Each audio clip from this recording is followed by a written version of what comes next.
everyone, welcome back to Rogue 16. We are back again, finally. Holy crap. Man, that was a long bit of time for us to be away.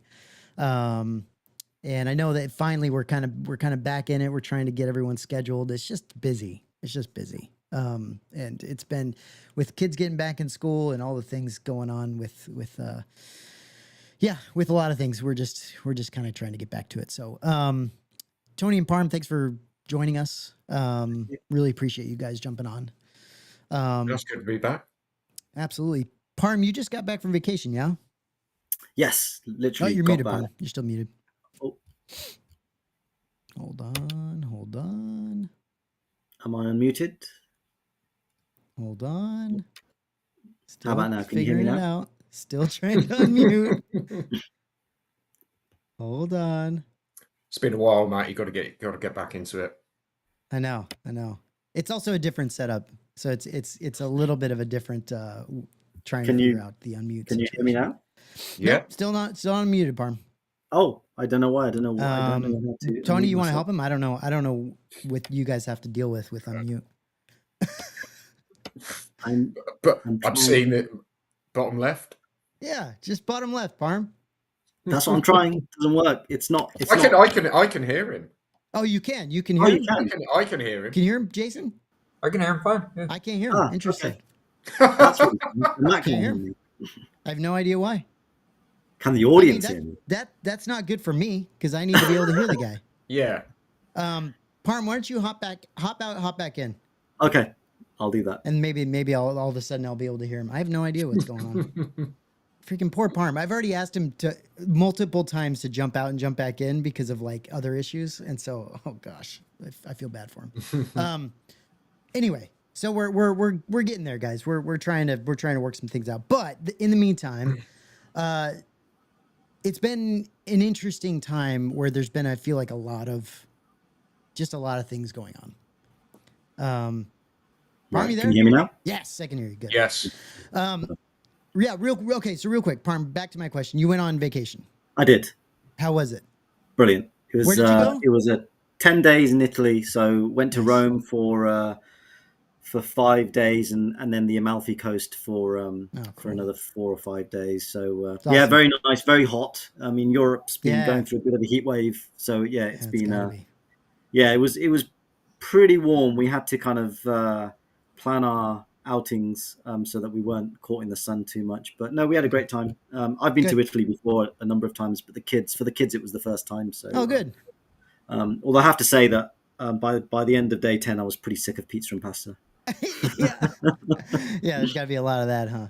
There was a lot. Well, good. I'm glad you had a good time. Yeah, I mean, guys, we for everyone watching, listening, whatever, we have been trying to schedule this for a while. It really has been getting back to just normal life and things moving fast, and things have been busy. So Jason and I have been trying to schedule this with these guys for quite a while. So bummer we couldn't get Nathan on. We'll try to get him on the next one. Luckily for Nathan, there's not really a ton of Hot Toys that came out.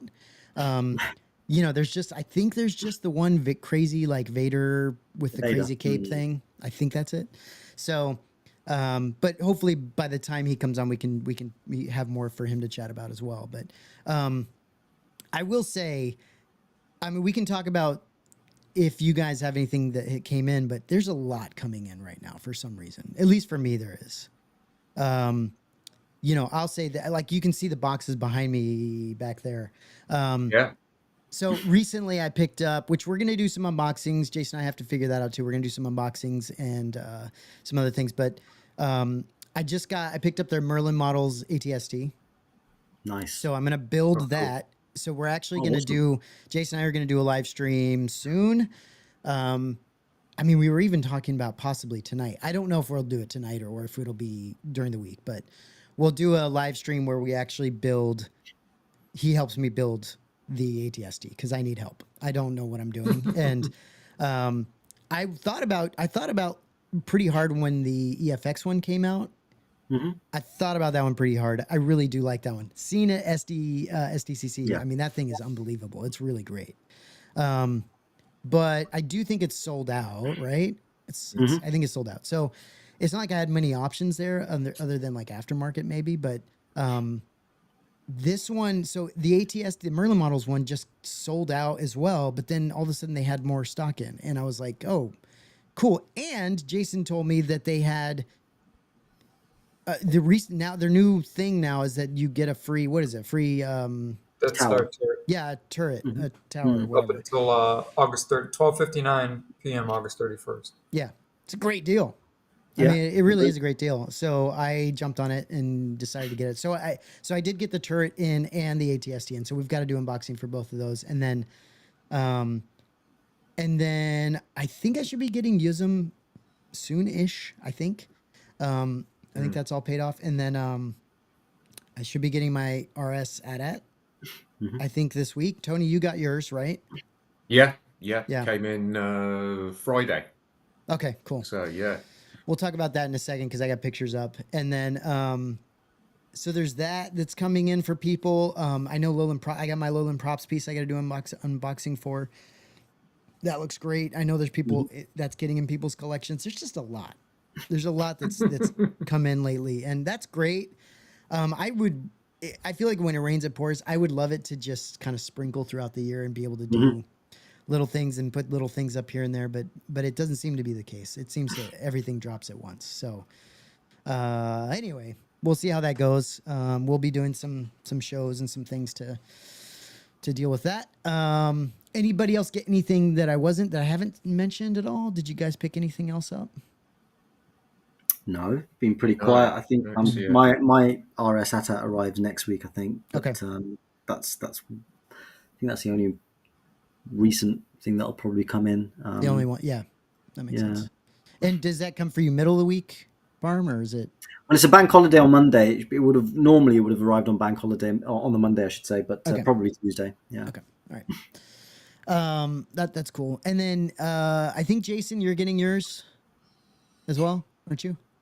Yeah, it should be in this week, but I mean, I've been in and out of the hospital. Not to get too personal, but I've been in and out of the hospital for weeks, and I'm going right back in. So that's why we haven't been able to get a chance to jump on to, in addition to. So when it comes, I won't be here, unfortunately. So I'm looking forward to it because it's been a long time waiting.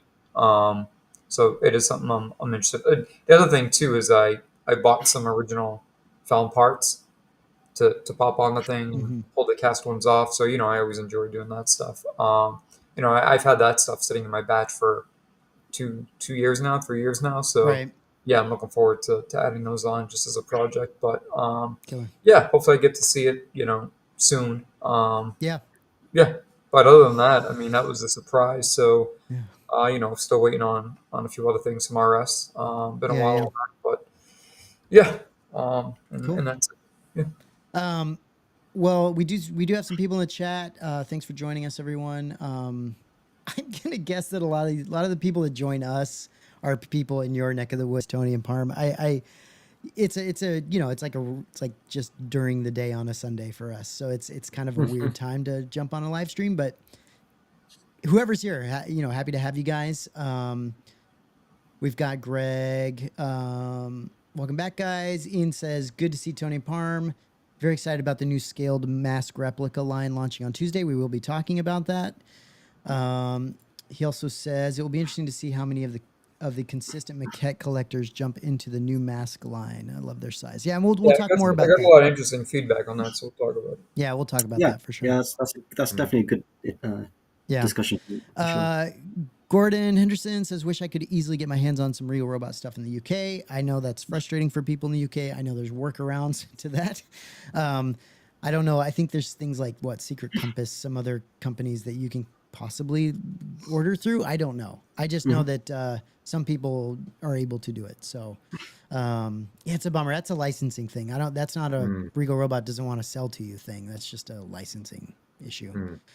And then Greg real quick says, we're passing on the mask line, have to make sure enough room for all maquettes since there's still a lot in the future.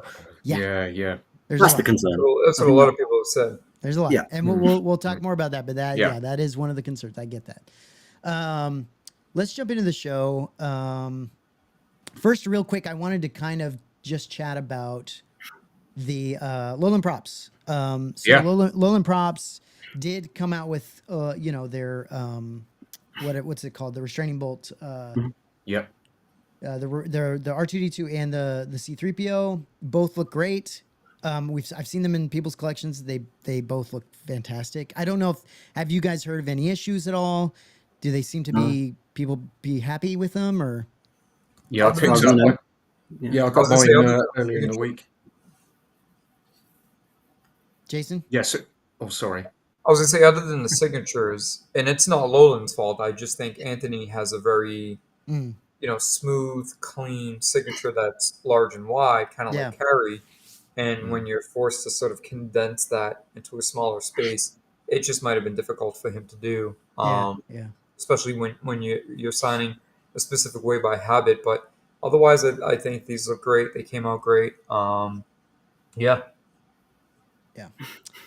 Yeah, I picked up my C3PO one this week. I was really so impressed with it. Good. I'm not collecting everything that Roy and Marvin make, but the quality is it's fantastic. Really, they're just great pieces. You can just mix them in with your collection, and they don't take up too much space, but they're just so well done. I'm excited. I've got mine sitting here. Like I said, we want to do an unboxing for, but I'm really, really excited. It's fantastic, Matt. Yeah, it's a really nice piece. Yeah. Red Wolf real quick says, speaking of R2D2, Home Depot's version looks very promising considering their projected price of $500. I haven't seen I did see that. I saw that. Yeah. Is that kind of similar to what they've done with the Stormtrooper type things that they've it looks similar. Yeah. Is it a proper, is it a yard piece? Is something to put in your yard? Is something what is it? I think maybe, here in the East Coast, Northeast, I don't think you put it in the yard because it gets so cold, so much snow. But you could if the weather's right. It's something you can do indoors. But I remember when they did the Stormtroopers. It's a Christmas piece. Is that what it is? Yeah. Okay. Yeah. I remember when they did the Stormtroopers. People went gangbusters, and then right after Christmas, our local Home Depot had them on sale for 70% off. They couldn't give them away.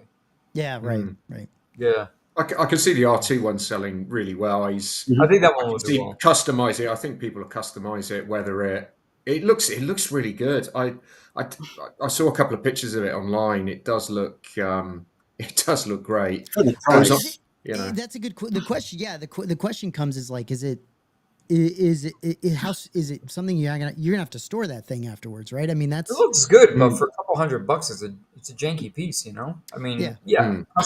people will take the shell of it, repaint it, dress it up, do their thing with it. For a display piece, you can't go wrong. The Stormtroopers are actually pretty decent, for display pieces. Yeah, it's something to work with.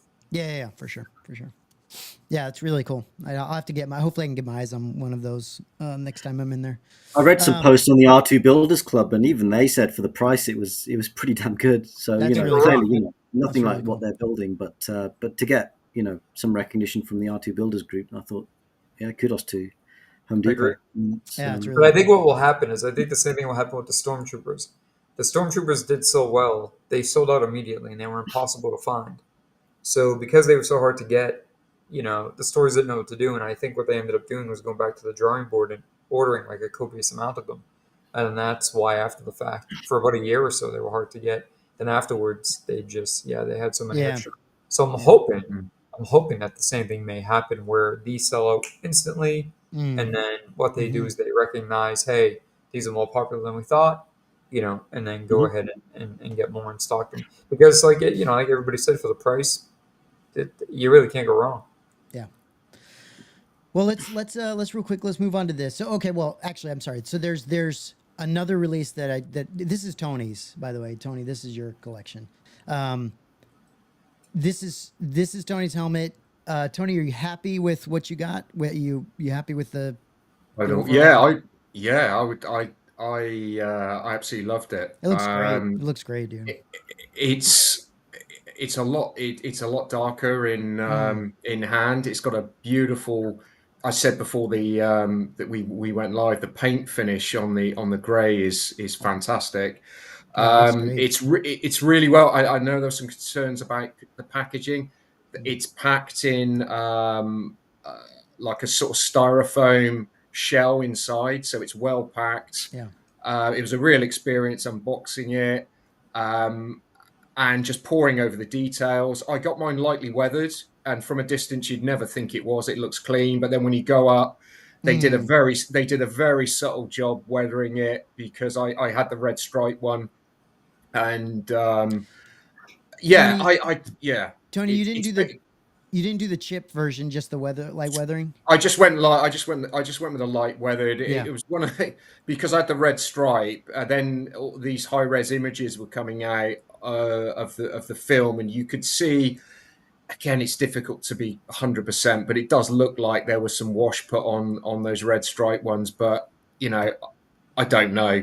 But it's not enough for you to sort of say, "Oh God, that's weathered." No, and Jason was mentioning too, like any sort of weathering or chipping you might see on any of these is probably due to handling afterwards, or you know what I mean? Yeah, post handling. Yeah, I'm okay with that. I like these helmets weathered and the chipping on them. I actually think it looks good. So that's what I got for mine. So we'll see how that looks. Have you guys? Do you feel like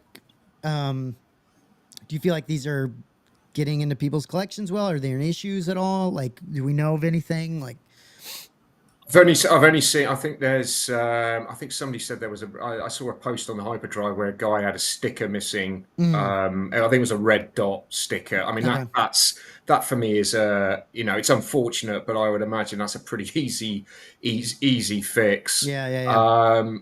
I mean, I didn't have any issues with mine. I had a good look over it, because the thing I was a bit concerned about was just the amount of greeblies on there. But thankfully, and I think Rob did mention this, that he's mechanically fixed a lot of those in, rather than just using, if he'd done the old, ILM or hot glue method, I think there would have been bits falling off all over the place. Sure, yeah. Because there's just so many greeblies, and that's the beauty of this helmet. It's why people want it. It's just it's a really, I was looking at it today, and there's bits on it that I hadn't seen before, and it's the cogs are really, really sharp. The potentiometers that are just on the front of the Mohawk, but the grey paint finish is stunning. It's stunning. Really cool. Yeah. It's really good. Red Bull says these look gorgeous. Congratulations to those who already received theirs. Still waiting for my 2 chips. So that's a good question. Why did you get 2, Red Wolf? Is there a reason for that? No stripe, I guess. Yeah. Oh, right, because there are 2 versions. Dumb. So cool. That's awesome. That's great. If you're getting 2 of them, that's really cool. And you can see. So just real quick. So I guess he got both of them the same weathering, the same chipped, all that stuff, right? I got the chip version, Red Wolf, and the weathering. I think I just really like that. I like that, and I'm really I'm really excited to see what that looks like in person, which hopefully will be this week. Go ahead, Tony. What's that? No. I was just going to say, you can see the because you were talking about how big the helmet was. It's obviously just a tie pilot helmet, but you can see the difference between the X-wing and the and the TIE fighter helmet. I got to figure out where I'm going to put this thing, man. Yeah, I mean, I had to do some serious moving around to get it to fit, but it's seriously impressive. Like, I keep going on about the grey paint, but it really is very, very well done. I was super impressed with it. Yeah, and Gordon said he's trying to figure out how you guys deal with how they do it. What about us in the U.S.? When we're paying 600 pounds, we're paying $900 for it. Yeah. I'd rather pay an extra $60 and plus your tariffs. Yeah. That we get murdered on that Great British Pound, the sterling to USD. Yeah, at the moment. We've got to have something here in the UK. Fortunately, RS are in the UK. Everything else we ship in is, I mean, the Regal stuff. I won't even go into that, but you have to fly that from the moon basically to get it here. But But it is possible. It is possible. It is possible. Everything's possible. But yeah. Bottom line is super impressive. Good. Yeah, can't wait to see more of these being posted up. Yeah, we will. We'll see a lot more this week, I think. Let's move on to this. So real quick, we're going to go through this, whatever this is. Look, I don't know. Are people excited about this? Is it a good thing? It's hard for me to understand what's happening here.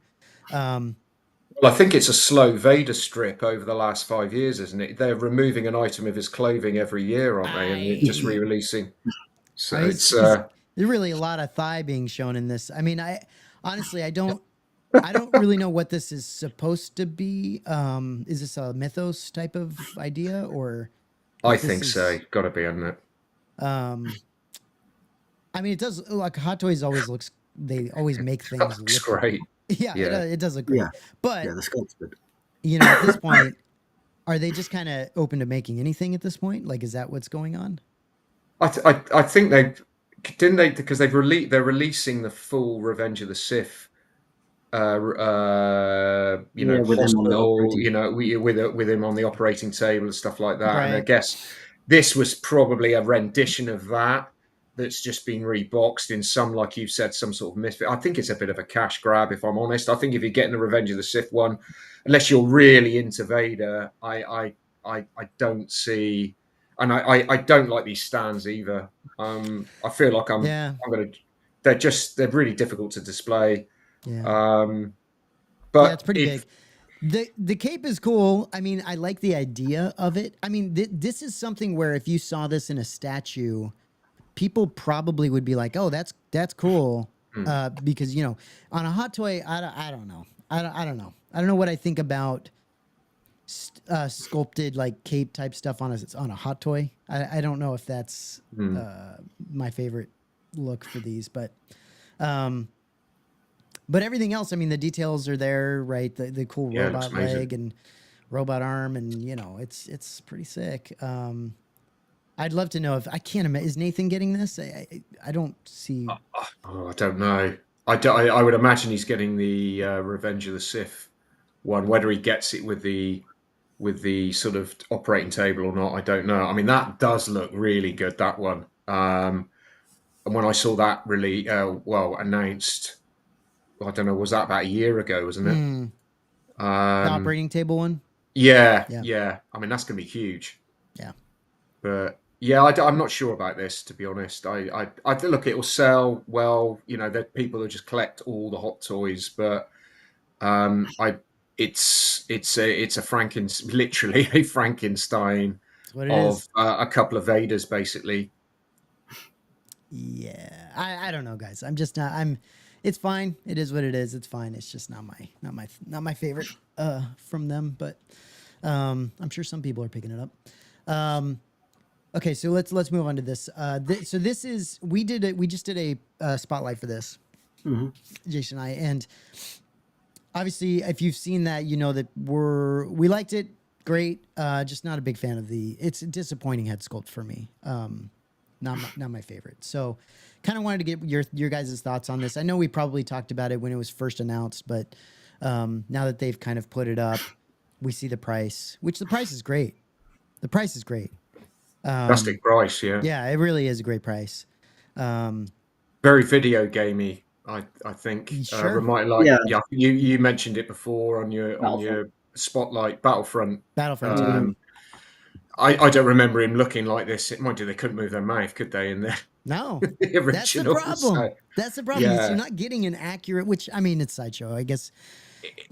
Whatever. It's a statue, isn't it? At the end of the day, it's not. It looks cool. I think it's quite funny how they've added the extra inches in him by standing him on a helmet and then raising his spear up to make it a bit more bang for your buck. Do you know what's funny is I don't even know the dude that played Wicket. What's his face? Warwick Davis. Warwick Davis. I don't even know if he could get his foot up on a freaking helmet like that. Like in reality, like it's an interesting pose. The height of the spear is a little bit annoying because it makes the overall statue really like, you know, 18 inches tall when it doesn't really need to be, and you could make it smaller and fit in more places. I just think they could have at least given us a different head sculpt, maybe a different arm with the arm below. That having said, there isn't that much Ewok stuff out there. There's the Hot Toys, which is okay, and then the Atticus one, which I still think is like the definitive And that's statue for what me. Jason mentioned. Like, there's just kind of those two, and what else? Yeah, you're not crazy about that one, right, Matt? I like that one. The Atticus one is fine. I just get frustrated because I don't want to go back in like time travel to get a freaking statue, a proper one. Yeah, a proper Wicket. I want people to start making. Well, Ewoks. I mean, Sideshow did a terrific like diorama sort of statue with a stormtrooper. There's about 4 or 5 of them just diving on top of this stormtrooper. I can't remember what it was called now. I'm sure it's a premium format statue. Yeah, we were looking at that during the spotlight, but again, they're mangy. They're just like they're a bit rabid, aren't they? Yeah. I mean, I think we're going to be. I think. I mean, I think like most of us, we're just holding out for hopefully Mr. Spina will produce something with fur on it for us. Yes, but that is not a statue, right? No, we're not getting that. So like, I would love that and a nice like little Wicked statue. Or I think they could have done, if they had done this in a more in a better way, more of a calm face type of way that I would want to see. I could see them making more of them. Like, you could make like low gray, and there's some other really good looking Ewok statues that you could price really well, and would probably sell. I don't know. It kind of gets a little frustrating for me. One of the characters. I saw a comment somewhere where this probably would have been better in the legendary scale, like the Yoda that they did. Yeah. I could see that. Because he is very diminutive, isn't he? And, I think sometimes I think people look at this and you can sort of say, oh yeah, a lot of this stuff gets lost if you track back right to the original film, when they were very basic movements on these on those costumes, and then all this special edition stuff, and then the video games, and then your actual, when you look at the statue, people say, oh yeah, that's great, that's Wicket, but if you want something from the film, it isn't really. So your mind can play tricks on you sometimes, because there's been renditions of him basically. Well, and Edelson says Gentle Giant made a couple of good Ewok statues, just not Wicket, which is right. I think, Jason, you mentioned that to me before, that Gentle Giant has made some versions, but they just haven't made Wicket, and that's the frustrating thing. It's like, if you're gonna make in my opinion, a big character like Wicket, because I think that's a of the Ewoks, it's kind of the one people think about. If you're going to make that, don't make him based off of a video game. Like, what are we doing here? Like, what are we doing? It's crazy. Maybe they just thought that was going to appeal to the masses, go across different age demographics or whatever. Battlefront 2 is still pretty fresh in people's minds. I said, it's your mind playing tricks on you. If you look at that, you think, oh yeah, that looks fantastic. It does look great. I mean, it does look good, but I mean, obviously, us oldies maybe want something that looks a little bit more, going back to the original film. But again, you think they could have done that and still made it, a pretty dynamic pose. They could have still done that. Raising his spear, I don't remember him ever raising his spear like that, other than in the video game. I can't even remember him doing that in a video game, to be honest. I know. It's weird. It's interesting. But anyway, whatever. It is what it is. I just wish they kind of would have gone a different direction with it. That's okay.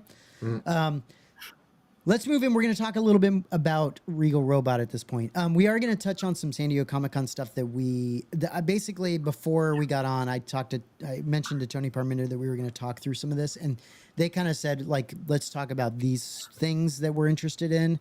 There was a lot that came out for San Diego Comic-Con, but we're not going to touch on all of it. But first, let's talk about this guy. So Regal Robot came out with this new maquette, Toadstool Terror. We did a spotlight on this guy as well. I think there's still a couple of these up. There's even some legacy, the legacy editions up. So it's still available if you want to pick it up. But what are you guys' thoughts on this? By the way, cool release, Tony interesting one. Did you pick it up? Did you pick this one up? No, I haven't. I was thinking about it, but again, space being an issue, Sure. I think I'm deciding whether to just focus on some of the more core characters. I mean, I've skipped on some of the maquette releases, Sure. But also I didn't think this would sell out, so Right. I didn't feel like I had to make a decision. You know, there's the FOMO on some of these where you think if I don't decide straight off the bat, then I'll miss out on it.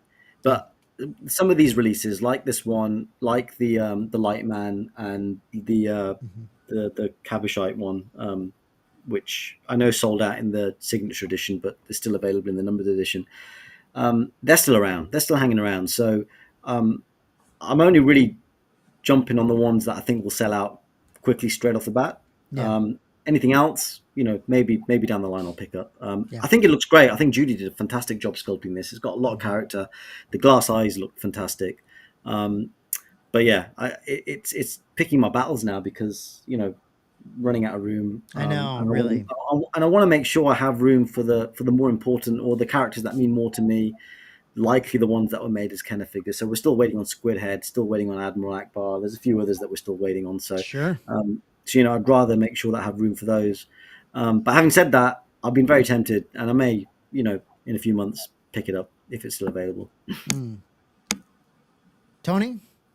Sort of echo Palm's comments, really. I mean, I'm sort of straddled across a fence at the moment with this one. I really like it. The sketch, I was very tempted by the Legacy edition. I thought Judy Elkins has done an absolutely incredible job with the sketches.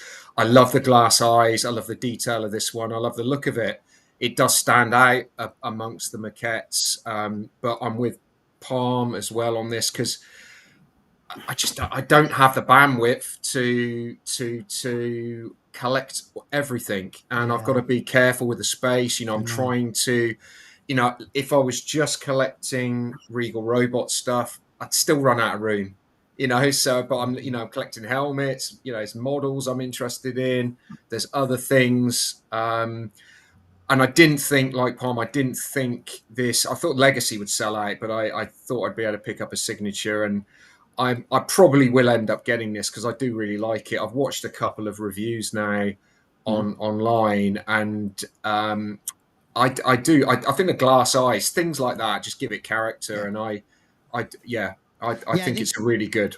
I think I mentioned in the spotlight where I was saying that when they do things like glass eyes or hair. Or, you know, all the little extra little fun things. I just think it adds so much to the maquette. It makes it more interesting and more buyable, I guess. Definitely. I mean, the other thing that sort of held back a bit was the release schedule from Regal. You know, with all the stuff, because the one I really want out of the two maquettes that he's teased for Return of the Jedi is the Chris Wayless Jabba bust. That was on my list. You know, when he started going down this line, I really wanted him to do that version of Jabba. And Chris looks like he's done a fantastic Legacy sketch. So I might even be tempted to go for the sketch on that. It's very difficult with Regal at the moment because it's all great stuff. It's and a lot of good stuff, man. He's fire hosing. He's fire hosing at the moment, and I can't. Well, and like Dylan was saying, they're killing me with the Indiana Jones.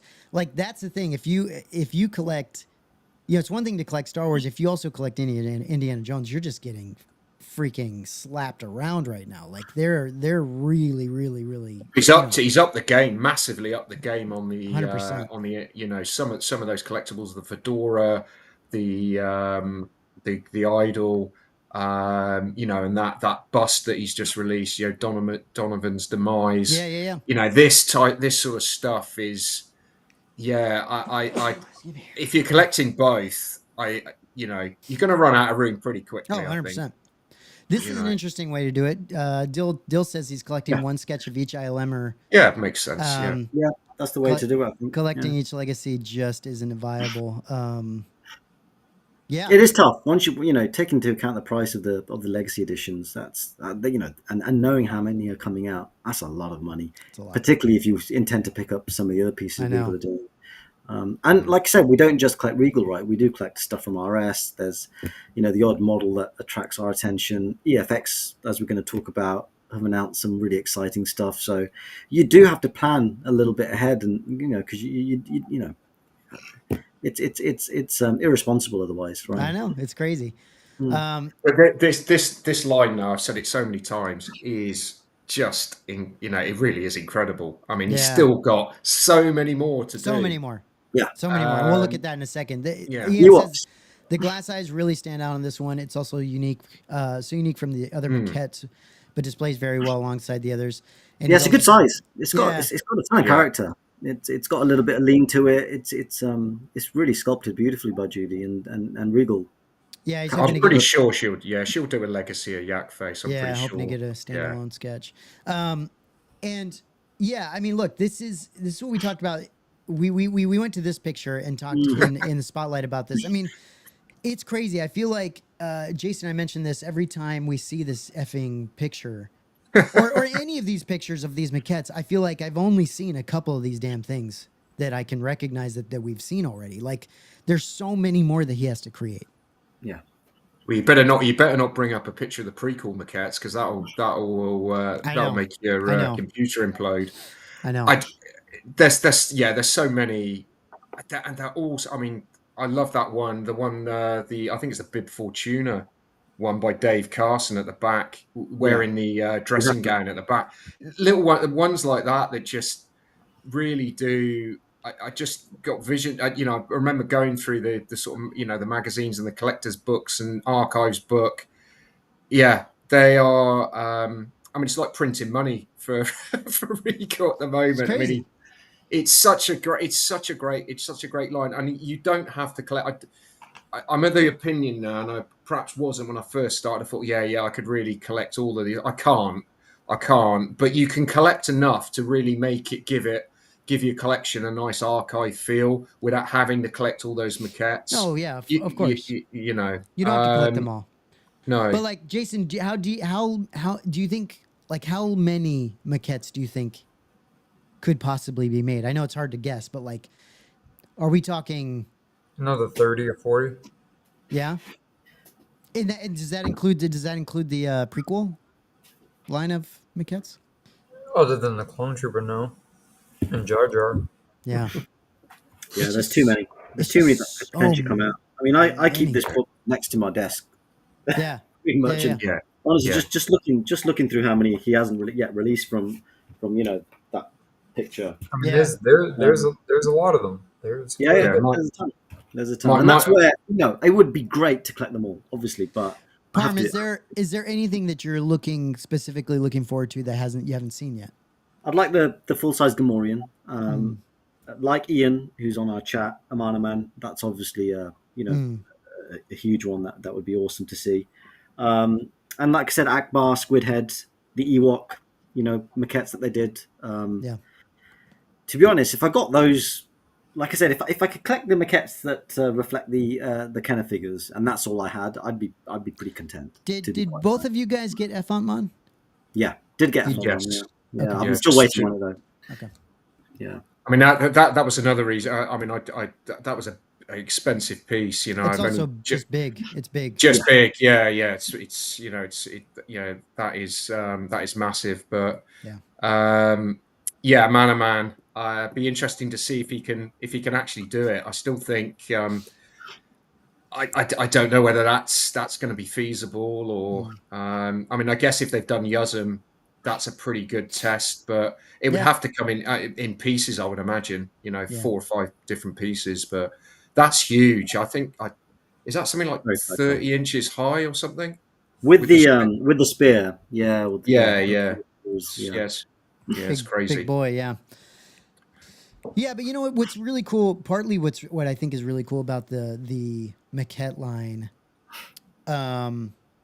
and we can talk about this more with the mask line too, is that you know, you put these things on different levels, or you get bigger versions, you know, these big pieces and the smaller pieces, and you put them around each other, and that's just really cool. That's what makes it start to feel like an archival type of collection, right? And you know, that it's awesome. The other thing to remember with these, and I've always kind of said this, I think I've said this to Tony, is that, you know, there are pieces out there that you could get that's production used, you know, like a Stormtrooper helmet. If you have the funds, right, you could get a Stormtrooper helmet that's been production used. You could get a hilt that's been production used. But these maquettes, as far as I understand, all exist.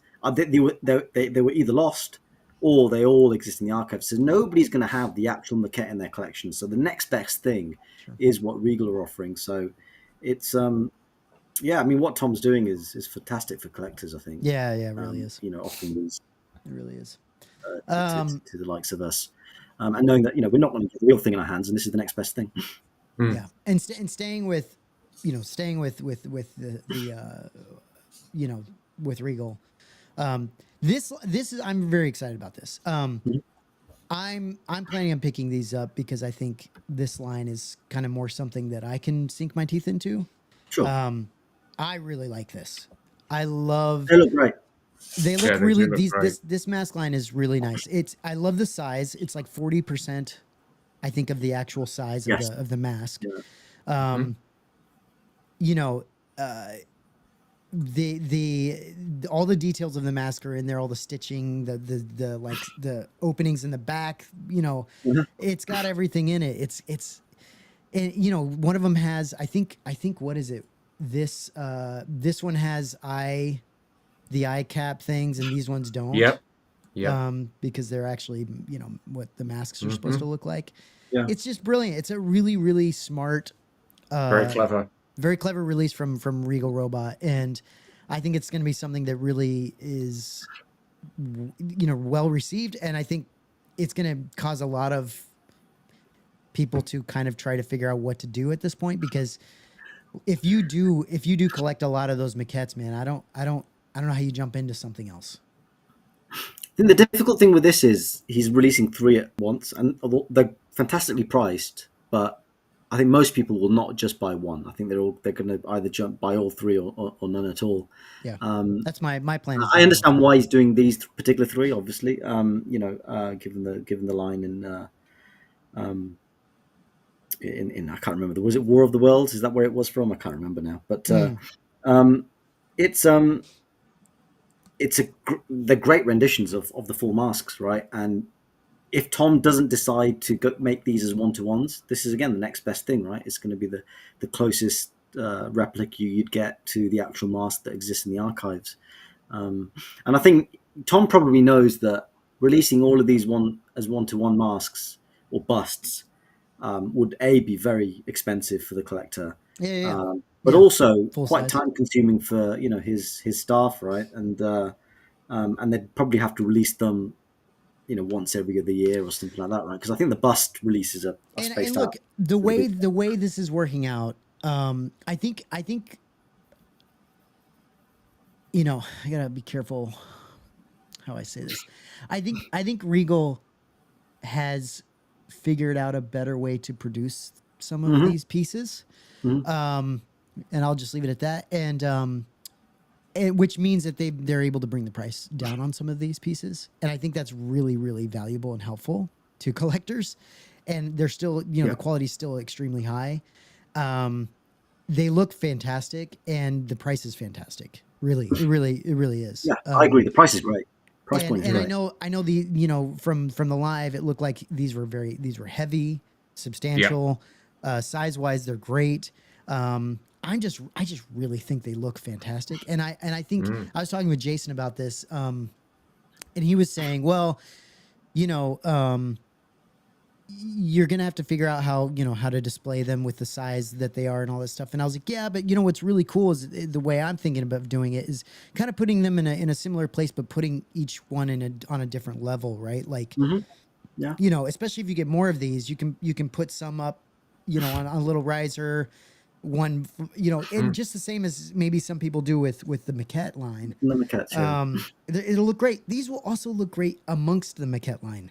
Like you could easily put these amongst the maquette line. And it would look really, really good. So, I get it. But I totally understand the fact that people are like, look, how do I jump into a whole nother line? Like, that's crazy. Yeah, it's a rabbit hole, right? And if you're already, buying all the maquettes, like there are, I think there's a lot of people who've got their fingers on all the maquettes that are coming out. So adding this to the line, and we don't know how many they'll release. I think Tom said that they won't be released in the same frequency as the maquettes, but I suspect that there'll be a fair few of them come out, because they could do so many masks, right? They could do Akbar, they could do Rees, they could do Squidhead.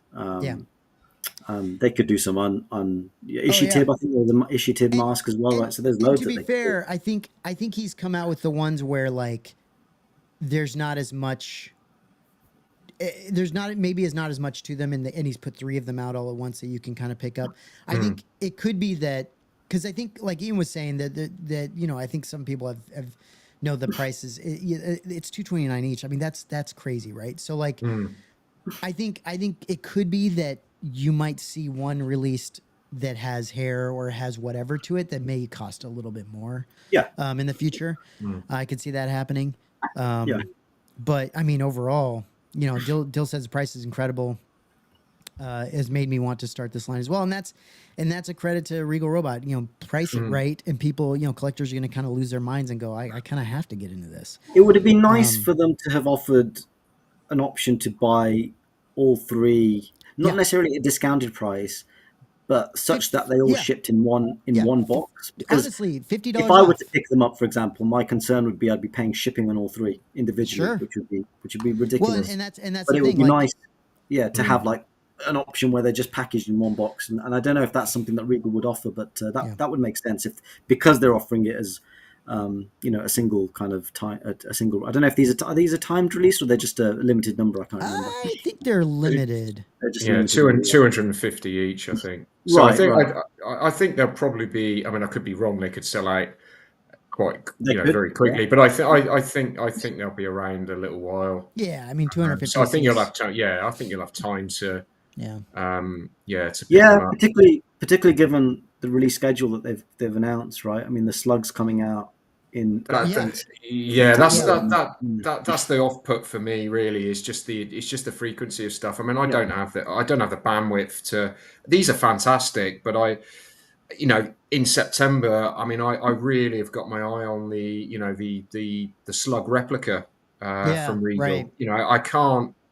I just don't have the room, to fit these. I wish I did. They do look great. They do look great, and I think could pull some other collectors in that aren't really into the, like you, Matt. That this is obviously pulled you in, So no, and these are more finished pieces, right? Like the issue I have with the maquette line is there are pieces, like I've said, that look like melted Play-Doh, and I don't like the unfinished concept look. It's just not my thing.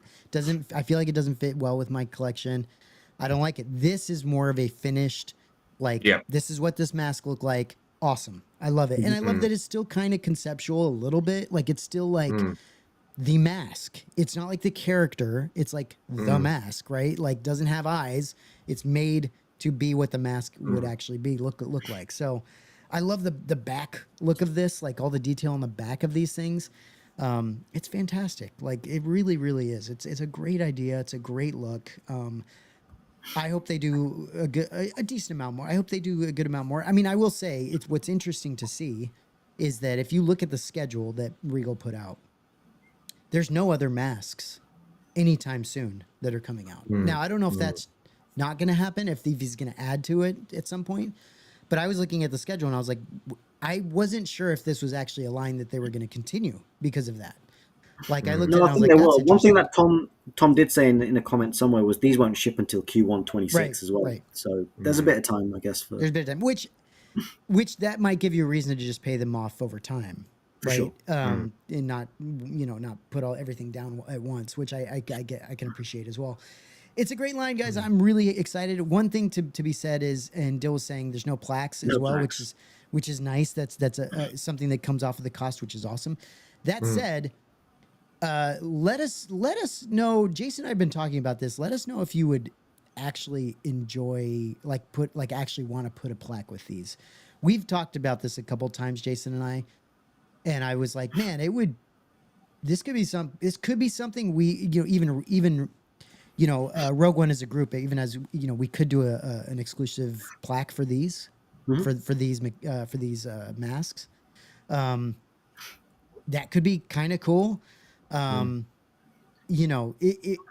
just think that could be something that we could add to this if we wanted to, because they're not doing that as a totally separate thing. We've kind of discussed it and mentioned it. So, we'll see if anybody are interested. I think that'd be interesting to do that. Edelson says, is it a coincidence this line is announced so soon after the news of Gentle Giant's closure, which had a line of similar slightly larger busts? Maybe the license shifted. I don't know about that. I don't think so. These are replicas of the actual mask in the archives. Rather than Gentle Giant would have been kind of more idealized characters. Yeah, I think Gentle Giant has a totally different type of license. Yeah. Maybe there's something there. I don't know, but I kind of doubt it. I think Regal Robot has a totally different type of license, and like Parm was saying, it's just more because these are props almost. Yeah, they're replicas. Yeah, that's why some of them don't have the eyes, right? I mean, they're not meant to be renditions of the characters. They are literally replicas of the masks. I mean, look, this again. I'll pull up my book, which is by my desk, but that's you can see that's basically the mask you've got. Yeah, right. And that's basically what it is. It's a replica of exactly that, and that's why you can see the seam line in the back, which is what they would have opened up at as you were to put. Yeah, which is so cool. I love that they're keeping that. And again, I congratulate them as well for obviously keeping the price down, but the size is just fantastic. It's enough size that they're going to get a lot of good detail, and paintwork and all that stuff. But it's not massive enough that you're like, where the hell am I going to put this thing? And you're paying for that size too. So for sure. I mean, if these were 1-to-1, you'd be talking thousands, a couple of K minimum each, right? And this is a tenth of that, right? So no, brilliant. Dill was saying, we was just about to say I'll have to get custom plaques. Yeah, I just think it would be a good idea, and I'll talk to Jason about it. We'll see, but there'd be interest, Matt. I'm sure there'd be interest. I mean, people do like to display with plaques. So, I would think there'd be some interest too. We've been talking about it over the last week or so, thinking that might be something we could do. So we'll see. It's always these things always come with their own problems, these exclusives, and so we don't want to get ourselves into a nightmare situation, but we do like the idea of possibly doing that. So we might figure something out. But these look absolutely fantastic. It would be cool if it came with this little thing, whatever. Yeah, that would be cool. Maybe you should do an exclusive that. I know, right? Yeah. I know. For reals, like that would have been freaking awesome. Yeah, you could do the stitching, Matt. And oh gosh, all by hand. Yeah, jeez. Handmade in San Diego. The hats, the mask hats. Cool. Yeah, both of these guys have something on them, which would be kind of cool to add. But yeah, they look great. That said, I mean, these are just freaking great. I really, really, really am excited for this line. I've been excited to talk about this line. We'll be doing a spotlight for this, and I was hoping we could get Tom on. I don't know. He's busy. I don't know if we'll be able to do it or not, but he's really pumped about this line too. I know. Oh, I'm sure. Yeah. Talked about it several times that it's a whole new freaking maquette line for them, essentially. They got to be pumped about it. So, and then Dill said all the masks in the background as well. I don't know if he's talking about the book. I mean, basically, yeah. I mean, there's all the background characters, right? And then yeah, there's a ton more masks in this book. Right. Some of them, like I said, we have already had the maquettes made of them as well, so you could feasibly display that scale mask cool. with the maquette, and you've got this kind of whole concept to screen. That's cool. I mean, I'm guessing that it's mainly going to be Return of the Jedi, because I don't know how many masks from A New Hope are in the archives. I don't know. I mean, there's probably a few, but I think a lot of those were, either in collectors' hands or they're gone. Yeah, So I'm guessing Return of the Jedi mainly, maybe. Could He do, hasn't really could sort do of an said. Ugnaught, I guess, from Empire, which would be kind of cool. Yeah, that would be cool. Yeah. Jason, I mentioned the plaque idea of maybe getting some custom plaques made, possibly. I'm not sure. So I mentioned that, and saying that could be an option. But your thoughts, Jason, on this whole line? I like it. Yeah, depends on how far it goes, but yeah, I like it so far. Yeah, it's pretty sick. I think it's well done. I'm kind of over the moon with this line. I think it's going to be really fun. So looking forward to picking this up and grabbing some more as they come out. We'll see. But congrats to Tom and Regal Robot for coming out with a whole new line. That's awesome. Yeah. And then I think, okay. So this is getting into some of the stuff we actually saw them cool. release at San Diego Comic-Con. So this is obviously, just the decor. Whatever. I think it's Death Star magnets sold pretty well, I think. Yeah. They look great. All right, let's go to the next thing. This is cool. What are you guys' thoughts on this? Tony, is this the thing you were talking about? One of the things you mentioned that you No, it's the Jabba bus maquette. It's probably on your next slide. Okay. These are cool, but not for me personally. But they do look good. They do look really good. I mean, they just hit us with this. I mean, I just fell over when they announced all this stuff. I know, it's it's crazy. just, and it's probably just scratching one side of his whiteboard that he that he has hidden. But yeah, I think that the Tarkin one I think looks fantastic. Really do. Yeah, I'm pretty sure Tom originally had plans to do a full size bronze bust of Tarkin, if I remember correctly. But I'm guessing the price point and the demographic for that would have been pretty small. Price point very. I think he's still sculpting. Yeah. He's still sculpting it. Okay. Jason, you like these, right, Jay? Yeah. I thought you mentioned you like these. I could be wrong. These are interesting as well. Yeah. These would be nice if you, for example, if you had the rank badge, right, for Tarkin, and just had that bust displayed to the rank badge, and if you had like a Master Replicas layer blaster, and just have that layer bust next to it, I think these are really nice kind of add-on pieces to to some props. Yep. And it'd be interesting to see if they do like Harrison Ford and Luke Skywalker, and then people will be backpacking trying to get these. So yeah, you're not wrong. It's tough, and again, just one of those things, right? You just have to wonder whether it's a line that you want to. Oh yeah, for sure. Want to go down, or whether it's something you bypass. But it's Tom's presenting some challenges for his. For his collectors. This is Here we go. This is what I actually think of when I think of Regal Robot. Is this kind of stuff? This monstrosity, like these crazy things, is kind of one of the things that I feel like Regal Robot can only they can do this, right? Sure. Yeah. And this is one of those pieces. It's straight out of the book, right? Yeah. The slug's in the book. Yeah. So yeah. Yes, right up Tom Street. Right. I mean, look, I can't imagine displaying the one-to-one piece. I think it's incredibly irresponsible to buy something like that, and where are you gonna put it? First of all, how are you I gonna want to see the shipping box back. Yeah, how are you explaining that to your that to your wife and to your kids? Like, it's just weird looking and strange, and I don't know. It's just very phallic and very strange. I tell you what, the scaled replica. I know. I need to see better pictures of it. I mean, I've got the little. I think Palm's got it as well.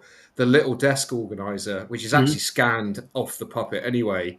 But the scaled one, is actually still massive.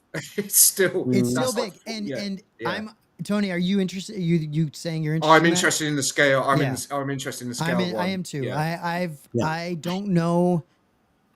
My issue is that when they come out these pictures and they show like all these awesome pictures, it just makes it almost impossible for me like to not pick something up. And the scaled one is the one that I think just looks fantastic with the little. Looks well finished. Yeah. It's coming out of the actual like freaking what's it called? The hole in the ground, and it looks fantastic. And it's got it even has the little freaking Millennium Falcon. Mm-hmm. It's a good price as well. I think it was. There's a time release, so you don't have to scramble to get it. I mean, both of them really are priced. Both of them are good pricing. Yeah. The one-to-one's a good price for great to get Doug Beswick as well. I've got to say that another legend, but great to get his signature on there. It's a shame that the scaled one doesn't have, mind you, Phil would sign it. He would sign probably 1,000 of the scaled replica ones. He doesn't give a shit. Yeah, Doug. I would have loved to have got Doug Beswick plaque or something to go with the scaled one, but that for me is a more sensible decision than God, that's bigger than my entire room.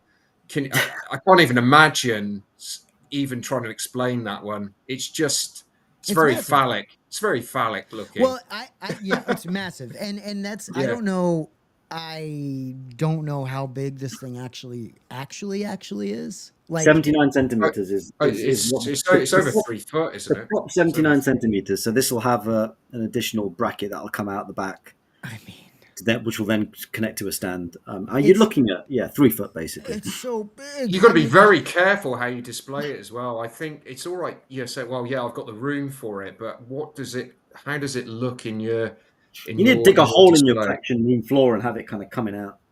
That's what I think the scale. I keep going back to scale. It just looks. I need to see better pictures of it though. Are these side by side, or is this scaled replica slightly behind? Not sure. It's difficult to say. It's difficult to say because the scaled but they look like they've been photographed in the same shots. Yeah. It looks 15. It's about 15 inches, isn't it? Yeah, 15 inches high, something like that. Still big.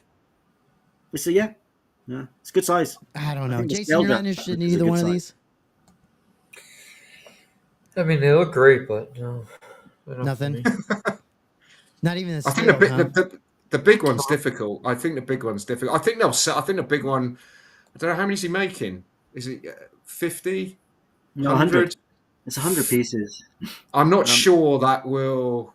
I don't know. It's a great price. I don't know. I think the scale one will do really well. I mean, it would look good with a 3 foot Falcon. The big guy. Yeah. Yeah. I mean, geez, dude, the amount of space you gotta have. I can't. That's what I mean. If you can mount a Falcon and then I can make it work if I remove everything in my lounge and my dining room. I could make it work. Making like a diorama out of it would work, but sitting alone, I don't know. But I think it's a great. You could see why he's done the scaled one. Yeah. He's already sort of done it with the desk organizer. I think this is going to be more of a refined piece, but I think he's trying to accommodate, collectors. He's got it. I mean, that puppet is. I mean, he's just making what's in the archives. You can't blame Tom. Right. You could. If I was to get one, I'd get the proper one, right? But the way I display things, like I would either get, like a custom display case, something acrylic, or try to display like diorama style with like a proper studio scale Falcon, maybe some ties. Like I know it's a difficult piece to display. It's There's a video from an archives tour from the late 90s, where towards the end of the video, it's on YouTube. I can't remember the name of I can never remember the name of the exhibition. But they've got a picture of that on display, and it's like the Wampa. It's just like in an acrylic case. Yeah. Just sat on. I don't think it's even on a stand. It's literally just laid in on a pedestal with an acrylic case over it. Difficult to display for sure. But it's a huge chunk of grey as well, right? I mean, that's just... how you got to think of how it would look amongst other pieces in your collection. Like Jason, if I had the space, I think that's the one I'd be most interested in, is the actual one-to-one prop replica, because it's the prop replica. But just the thought of where it would go and the shipping costs potentially is just I think the shipping costs it'd probably be it's just prohibitive. It probably wouldn't even. You almost it'd be another K on top of that. Yeah, it'd be crazy. That's crazy. So you come home from work one day and the kids are playing on it, riding it around the house. Dude, if honestly, Jason, if my daughter came near that thing, I would, first of all, I'd be, as a parent, I'd be like, I'm not teaching her correct, like that, like she shouldn't be touching anything like that. This is. But should you be bringing that into the house with kids anyway? No, I mean, it's not. Dude, honestly, it's a mixture of like a whale and a worm and a dick. It's like a worm whale dick. Were sort of like I think there was some humor. I think there was some humor by the ILM team when they made this. I think you've got to think so, haven't you? It's just ridiculous. Who else is going to? We keep saying this every week when he releases something. No one else. No one else is even going to touch something like this. Very Regal Robot. That's why I love it. That's why I love that it's actually coming out, because nobody would have made this. I'm excited to see. I'm excited to see it in people's collections, because it's difficult to say from this until somebody unboxes and puts it out. But no, I agree. I agree. It's 3 foot. It's 3 foot, over 3 foot long. It's big. No, it's crazy. I mean, I'm kind of like you, Tony. I really want to see more pictures of this scaled. Yeah, we can't see much from that, can we? Yeah, because I really am excited to see more of that. But even still, I was talking with Jason. I think Jason, you and I were talking a week ago or something, and I was like, do I need a freaking space slug on my shelf? Like, no, I don't. I really don't. But for some reason it's still tempting. The stationary set is a great little piece. The desktop accessory that we. I mean, I've got that little desktop really nice. top one next to Chewy in the body slam. Yeah. So for me, swapping out the desk organizer for the bigger one would, I'm interested in it. I mean, I'm not going to buy it off a small picture like that. I want to see a little bit more, and I want to see Tom sell it to me on his live stream, which I'm sure he will do. But I'd like to get a bit more information on it. But I mean, dude, it's not. Yeah. It ain't long, dude. September 23rd. Oh no, that's what I was saying. That's why I'm personally passing on the replica, the mask, because it's just the volume of stuff. You were talking of fire hose. This is a Regal Robot fire hose, and I want all of it, but I can't. I know. It's crazy. I know. Yeah. Yeah. Let's go to this next piece. Oh well. Okay. Here's. I mean that. Like, she should not be touching that. Fantastic. She should not be holding it like that. I honestly, That's brilliant. I just don't know. I don't know what to say about it. It's huge. It's big. It's so big. That gives you a kind of a better idea of what this thing is actually going to be. And Tony, you're right. I'm so interested to see what the scaled replica, like next to somebody, he looks really around. So like what that actually looks like when you get your, when you can wrap your head around it. You look at that and you think, oh, it's a bit bigger than the desk organizer. It's vastly bigger than that. It's bigger. It's half the size of the. If you look at that lady that's got hold of the full size one, half of that is where the scaled replica is going to come up to. So that's still going to be substantial. It's still substantial. So I'm going to have to think about that as well, because I'm in my mind, I'm thinking, yeah, I can fit that.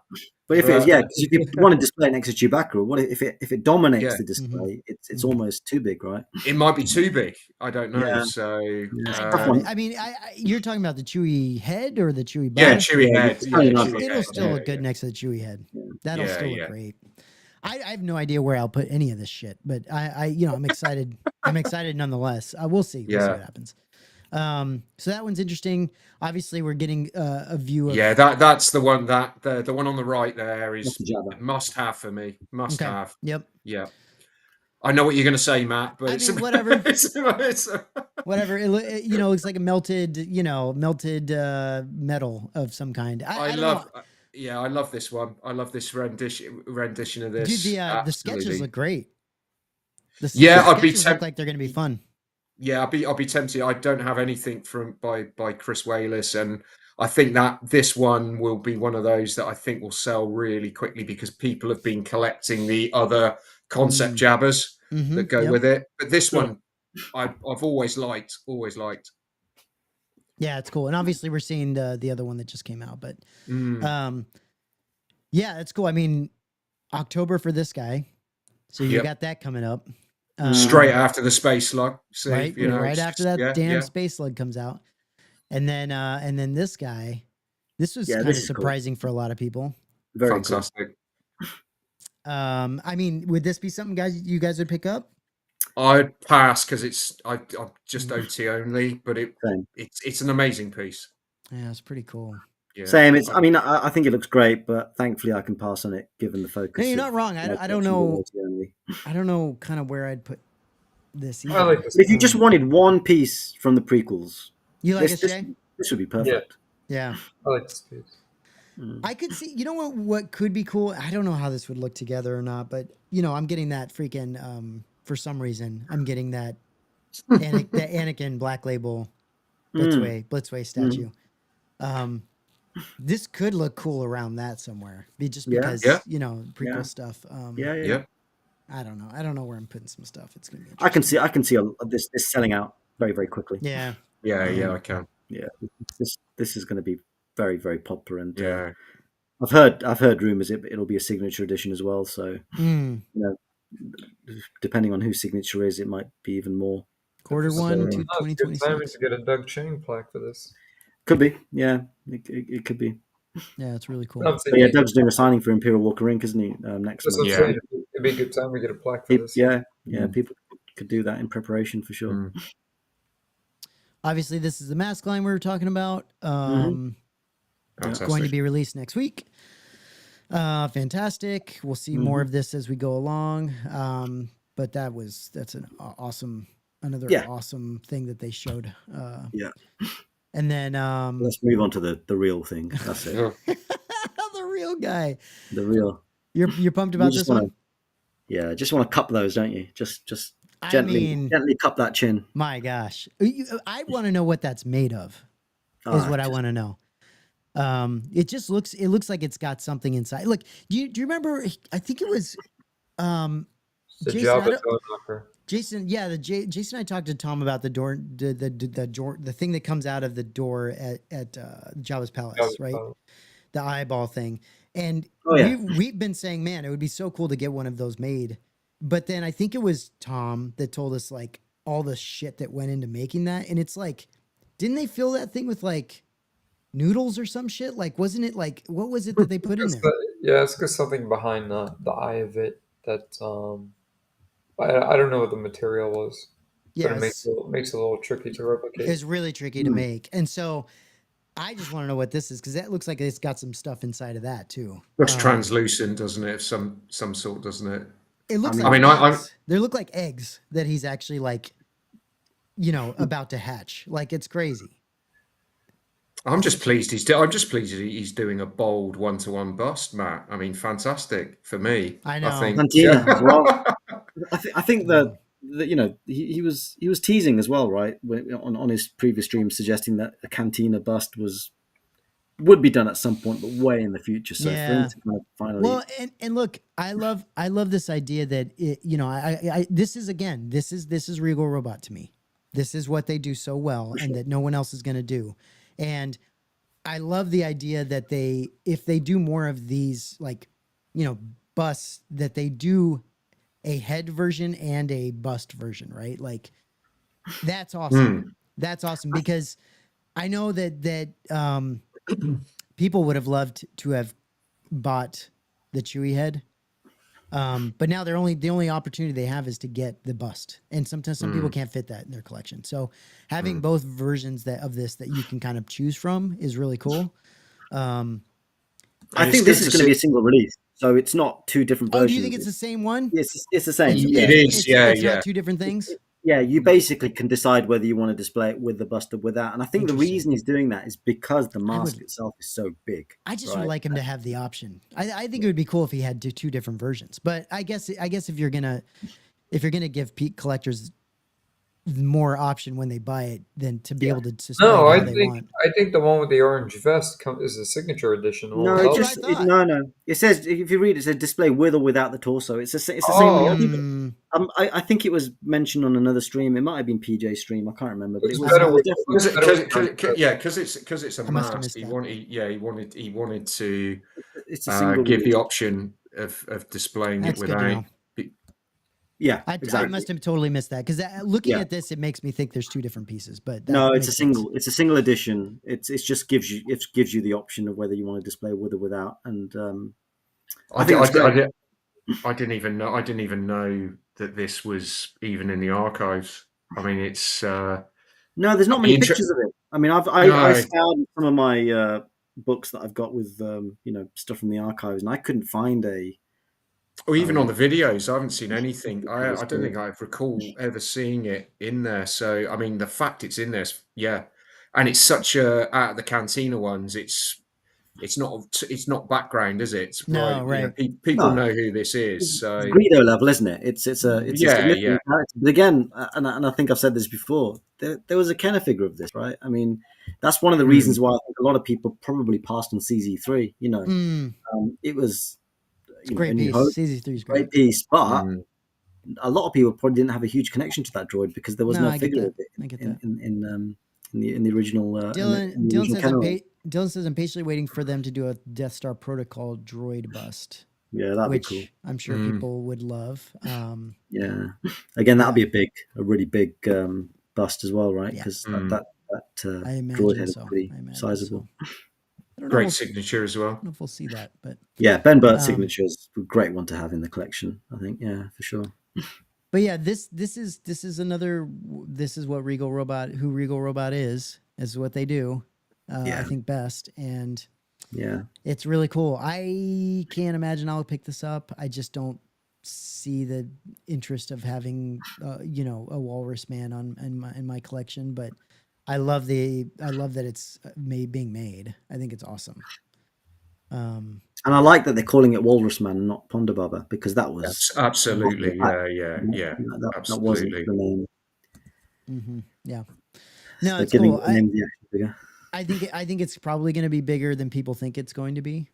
Will so be. I think you're going to have to find a place to put this thing, but at the same time, it's a really, really, really cool piece from Regal Robot. So I'm. You think Tony Parm? You think both of you will snap this up? I mean, if I can, again, it depends on price, depends on availability and stuff, but price and space, whenever I can. It would be nice to add this. I would love to. Yeah. Is the honest answer. Out of all the things that he announced, this was the Walrus Man bus was the thing I was most excited for. Yeah, Tony and I were talking offline about it, and I think we were both really kind of excited to. Yeah, that's cool. See that announcement. Yeah.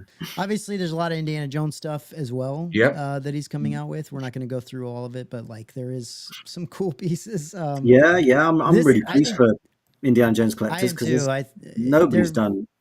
The fedoras, they're killing it, man. This is really cool. Yeah, the idol is really that's honestly really good. The idol. Okay, so the idol with the little turtle dick, or whatever it is, with the glass eyes. I mean, how cool is this thing? I could see myself picking this up and this. I was thinking the same. If I had the space. And if I just wanted a single Indiana Jones shrine, I would just get those two things together. And that's all you need. It's all you need. That's all you need if you want to. If you want to display something Indiana Jones, get the hat, get that little gold thing, and I guarantee you, he's going to make. If he can, he'll make the whip at some point. I don't know if he's allowed to. I'm sure you could probably get a replica one. You could probably get a decent replica. Yeah.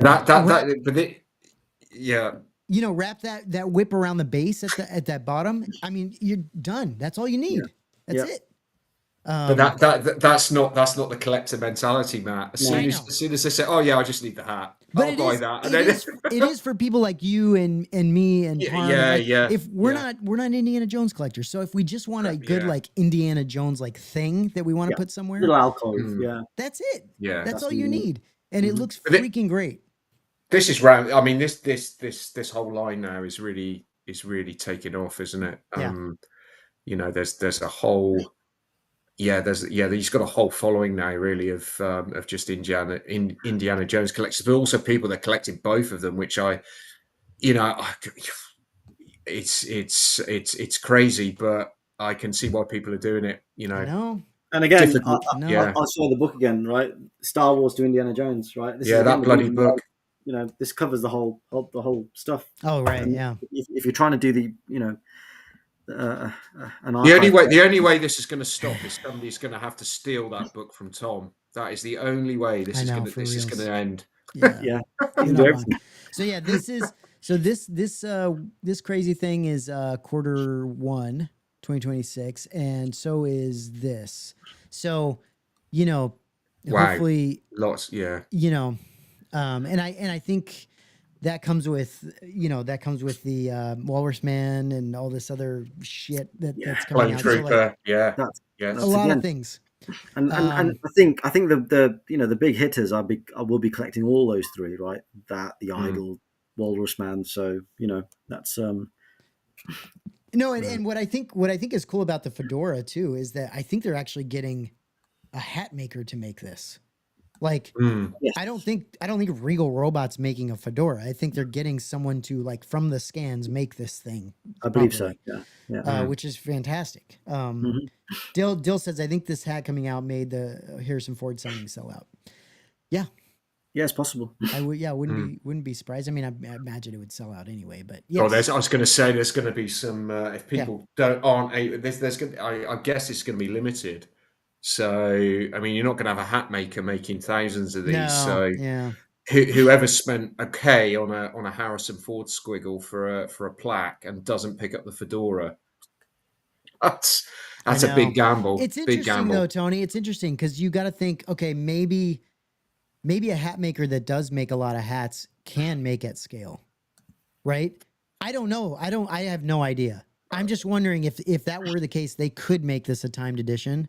And just do it for just do it. Yeah, I don't know. I don't know. Yeah, I don't know. And whatever they get in, if it's freaking 800 of these things, and some hat makers making bank on these hats. I don't know. Yeah. Anyway, it'll be interesting when this thing comes out. I just think this one is a significant. I think you'd want to limit it. I don't know. I'm not sure. It's difficult. Such an iconic piece. You limit this though, like.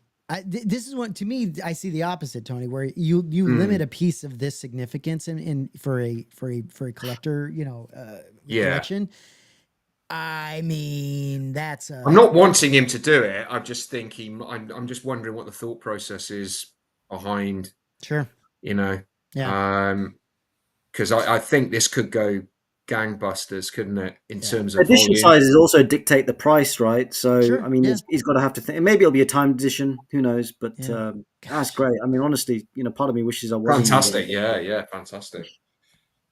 But thankfully, these releases do then space out some of the Star Wars releases, which is kind of a blessing in disguise. Yeah, Dylan says, I promised I was only going to collect Raiders. I cracked with the Donovan bust. Have to go into the Crusade, Last Crusade line now. Yeah, I mean. Honestly, like just the thought of just me saying, "Oh, maybe I could get this idol in the hat," makes me want to punch myself in the dick. Like it's freaking stupid, but it also is like, yeah, I could see myself doing it. I could see being like, yeah, this is I love Indiana Jones. I freaking love it. I've never thought about collecting it, and I don't want to. I don't want to get into, even though I think the Donovan bust was absolutely fantastic. That is who Regal Robot is, and it's fantastic. I think some of the other like collectibles they've done for Indiana Jones are great. I would never want to go back and try to get those. I would never want to get all the other stuff that's coming out, like the hanger and all this other stuff. I don't want any of that shit. But the hat and the idol that kind of gives you a perfect that's all you need. That's all you need. That's all you need. I agree. I don't know. Anyway, that's really great. Obviously we're back around. So there's that. Really quick, before we jump off, I do want to touch on EFX. Yeah. I know this is the other thing we said that we wanted to chat about real quick. This is also really, this looks great. This is great. So I went to their booth and was able to get a lot of really, a lot of shots of their booth. And, I mean, this thing looked fantastic. Now like I said, I got the Merlin model one. I love that the Merlin model one, Merlin's model one has the metal armature. Yeah, the metal armature I think is really, really cool. So the plan for me is to build that, have Jason help me build that basically on stream, put it together. I'm not going to paint it. I'm literally going to put the pieces on with the armature as it is. And that'll look great. Yeah. Still look really good. Great. No interest in trying to step into the studio scale community and, wade through that sewage, shithole. I don't even want anything to do with that. But that said, I do love certain pieces that have come out that I think I could, my MR ad is fantastic. I freaking love that thing. Yeah. Well, look, Phil Tippett's got one in his collection, right? So it's a brilliant piece. It's great. It's great. And so I think the Merlin models, ATST is going to be fantastic. I think the tower is going to be great. Looking forward to putting those together, putting them in the collection. But this thing it looked fantastic. If anyone got this, you're going to be super happy. It looks so good in person. It's very, very like it's like it was the first thing I saw when I walked up to the booth. It was so cool looking. All the weathering, paintwork, all the stuff they did on the feet is really, really cool. Comes with a Bill George signature, which is awesome. Yep. It's got the it looks like it's got the armature points at the back as well. They put those in. So it does look super impressed. Impressed with it. It's really nice. It's really nice. You took some great pictures actually, because I'd seen some pictures at Celebration which were it was difficult, a different lighting possibly, but no, it does look. No, it looks really nice. It does look really good. They killed it, and Jason even mentioned he was like, look, when you put this Merlin models one together, you could put some like grass and stuff on the feet. I was like, get the hell out of here, dude. I don't want to do anything any more than I have to do with that Merlin models piece. But I do think EFX did a great job. I really do. I think it looks really, really nice. Agreed. I don't know. So, the Stone Mandalorian says, not familiar with this line. What scale is this? Studio scale. This is studio scale from EFX. I think this one's, they were showing this. This one's the one that's already sold out, correct? Yeah. Yeah, I think this sold fairly well for them. But it's big. It's real big. It's 1/24th is the approximate scale of the ATST line. 1/24th. It is, but dude, when you see this thing in person, like it's massive, like it's big, which I think is even cooler. It really gives you a good sense of like, it's an imposing, like a really nice piece in a collection. It's really nice. I took a picture of this little guy. This was cool. Was this a crew gift, right? Yeah. Yeah. Nice. It's small, but it's really cool. Looks really good. Yeah, nice. I think they're still available. Yeah. It looks. It's a nice little piece. This thing. This thing's crazy. It looks amazing. This was also massive. Well, it's the same scale as the previous TIE fighter they did. Yeah, which is a big piece. 1/24th again, studio scale, right? Yeah, walking up to the booth, this was also another eye, caught your eye very, very quickly. It's very, very detailed. Looks really crisp.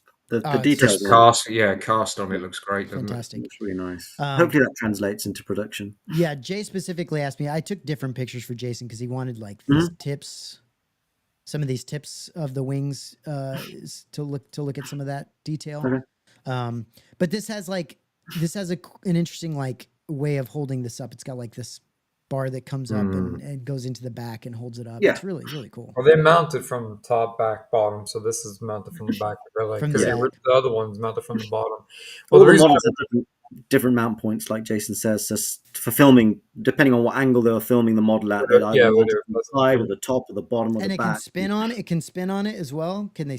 No. So back then, the models were cameras static and the cameras moved. Yeah, I got Versus you. the models moved. So they would mount it from the side of the wing, the bottom, the back, wherever they need to pass the camera. But the reason why I wanted pictures of the gun tips and those areas because we've seen some kits of these over the years, resin kits, 3D printed, and nobody gets the JPS and the other bits that are used at the tip of the four wings correct. People just kind of take creative liberty and do what's what looks close, but they nailed it. They got it exact.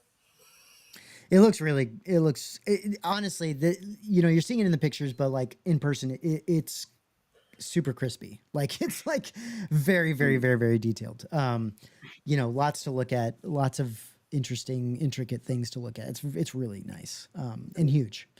This definitely caught a lot of people's attention. I mean, you can see just a massive amount of detail and all that stuff. Like it's crazy. More Sakala pieces going down the side. Yeah, it's crazy. Pretty cool. Again, this shows you the back. Yeah, that's nice. I like that they're mounting it from the back. That's nice. Yeah, it's really cool. It's really cool. I hope they do that in the production piece. Yeah, this was really no, of course not. Really, really nice. I mean, but obviously, correct. I mean, you get the mounting rod going through it. You can see the center mounting point. You don't have any glass. You don't have any lights. They'll do a finished painted version, right, of this? Yeah. It'll be painted. Yeah.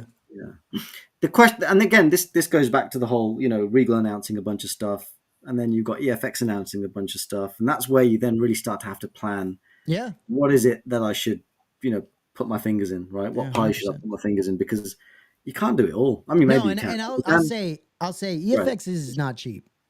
Like, no. They've never been that cheap, obviously, but they continue to not be cheap. Like they're like Regal Robot. Pricey. They know that there are people out there who want replicas of what's in the archives, and they're willing to cash out on a piece like this. So they'll price it. I will say we've had conversations with Tom where he's trying to figure out how to bring prices down. Sure. Not on everything, I guess, but like on certain things to kind of make it more enticing for people. And he knows he's coming out with multiple things, so he needs to make it doable. Yeah. For sure. So I don't know. Edelson's saying tie advanced when? I have no idea. Do you guys have any idea when this? I think it's on their schedule as far as I understand. Okay. But I heard sort of end of the year possibly for a pre-order, but no, that's this is the Interceptor, right? I think Edelson's asking about the X1 Vaders. Right. Yeah, I think it'll happen at some point, but they teased the Lambda shuttle, didn't they? In the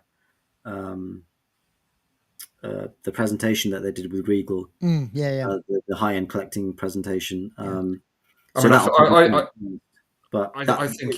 they'll probably do one a year. I mean, if that, just if that, probably one every 18 months or something.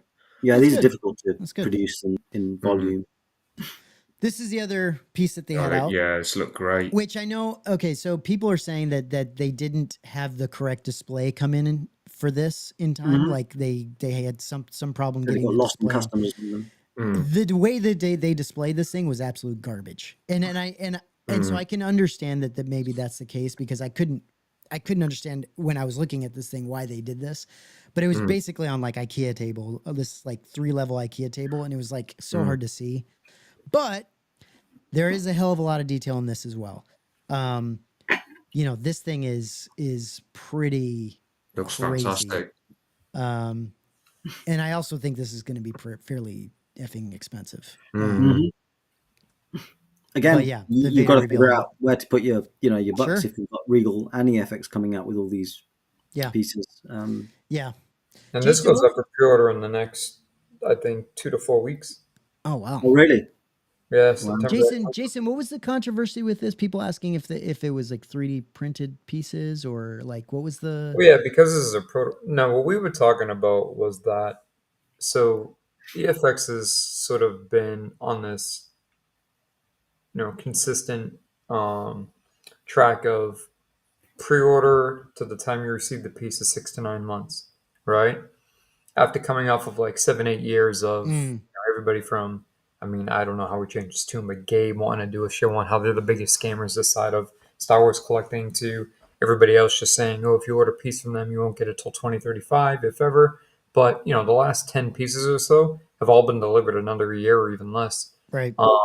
So the idea was these need this piece particular needs a lot of premium materials, a lot of machining, a lot of metal pieces, a lot of details like that. And we know the tusks will be machined. Obviously, they won't be 3D printed. That's a placeholder. But will the other pieces? Or will it be sort of a mishmash of some pieces that are more visible being premium, and then the ones that aren't so visible, being sort of less premium materials? But then what also comes into play is, are they going to try to get this into collectors' hands and cut corners for not for the sake of cost, but for the sake of speed. And also, if this ends up being like a $2,500 to $3,000 piece, which don't quote me, I don't know if that's it, but let's just say theoretically it is, then you're going to want a lot of premium materials. There's a lot of detail here, and a lot of the original pieces used on this were, dental expanders and a lot of metal connectors and mic tips and just a lot of machined metal pieces. So it would be nice to see that replicated rather than Right. a lot of cast bits. I mean, if there are a lot of cast pieces, I can't see paying over $2K for this. Yeah, I hear you. I mean, it's just a freaking impressive piece. Is this? Do we know? I mean, I don't know how the Vader reveal helmet situation is, where obviously you see the 3 different pieces. Is all of this going to be sold as like one order of these 3 pieces? Can you get? Yeah, it's a helmet that assembles. Yeah. Can you just get the piece we were just looking at on its own? No, you'd be buying the helmet and then it would disassemble and this piece is pretty impressive. This is really cool. Yeah. I mean, you can display it just as a regular Vader helmet, or you can take the dome off. You can leave the face, take it all apart. The neck part, yeah. But the meat and potatoes on this one is what's behind it, because you have all the camera lens, right? Stuff yeah, like that. yeah. It's not even in the front.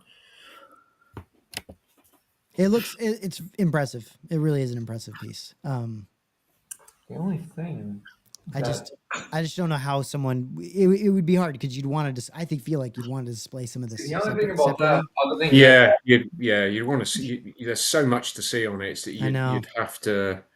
I think the back of the helmet has always been obviously the internals, but the back, as Jason said, has always been something that's packed full of the greeblies. Makes it look really interesting. The only thing is, other than having the honeycomb filter lens over the eyes, which is correct, and these are painted, the detail on this, if this is the final piece, isn't too far off from what Sideshow already did 12 years ago. I mean, it's not right. I mean, the details there, the photo multipliers, the what's it called, the Glen Ross dental expander. So if those pieces are cast like this, that'd be a little bit of a bummer. Because even the yeah, I don't know, man. I just think. I mean, it's got some decent detail inside, but obviously it's not meant to be seen. So that should be a lot more dressed up. It looks amazing. I just think the price. I feel like the price is kind of outrageous. I could be wrong, but that's what I mean. If they do it the right way, then it's going to be worth the money. Yeah, for sure. And I've heard it's going to be a very small edition size, right? Is that right? Yeah, couple larger pieces. Sorry. Yeah, that wouldn't surprise me either. Yeah. It was really cool, man. I mean, obviously the money shot here is this piece. It's like, that's what everyone was really looking at, because it's like, how many times you get to see like inside the freaking helmet, right? So it's fantastic. A lot of really, really great detail. but yeah, all around this thing is fantastic. I mean, and then obviously the way they displayed it probably wasn't helping because it was just hard to see the other pieces because they were below it. Cool. But it'll be all in the display. I think once they have that stand, I think that'll be the make or break for for sure, for a lot of people. For sure, really cool. Really cool. So this is how they were displaying it. Just so you get it. And I know it's like probably super frustrating for them too, but like that's what they had available for people to see it. It was like not cool. Really, really did not help. So, but yeah, I think their display didn't come in time or something. And then there was this. I don't know what this is. Black Chrome Vader. Yeah. Yeah, that's the black chrome. And then obviously this guy, they've just sent an email out, haven't they? They're going to do a clean version. Yeah, they're going to offer a clean one.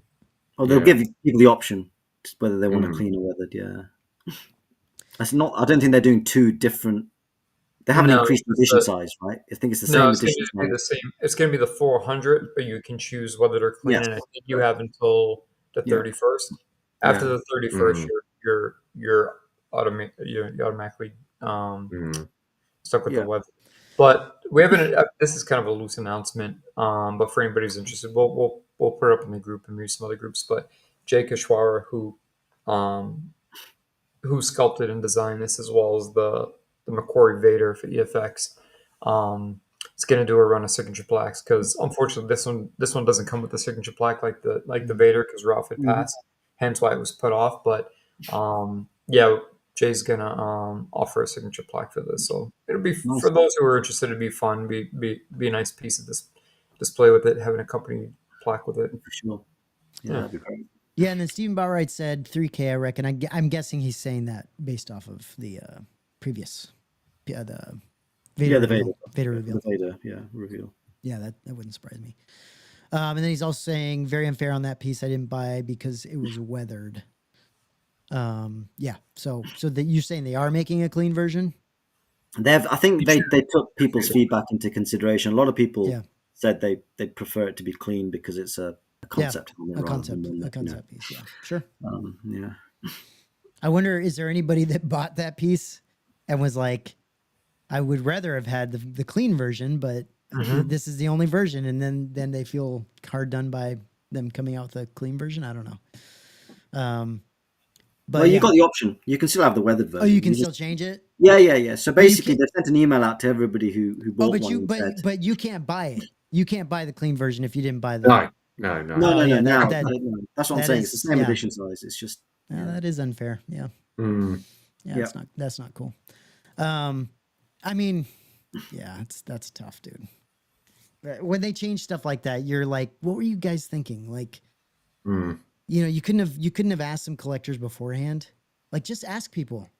I don't get it. I don't get this whole like we've got to keep this a freaking secret, and you're missing things. Like, just ask collectors before you come out with something to make sure it's exactly what they want. We're the ones you're trying to freaking take money from. Like, it's ridiculous. Anyway, that's whatever.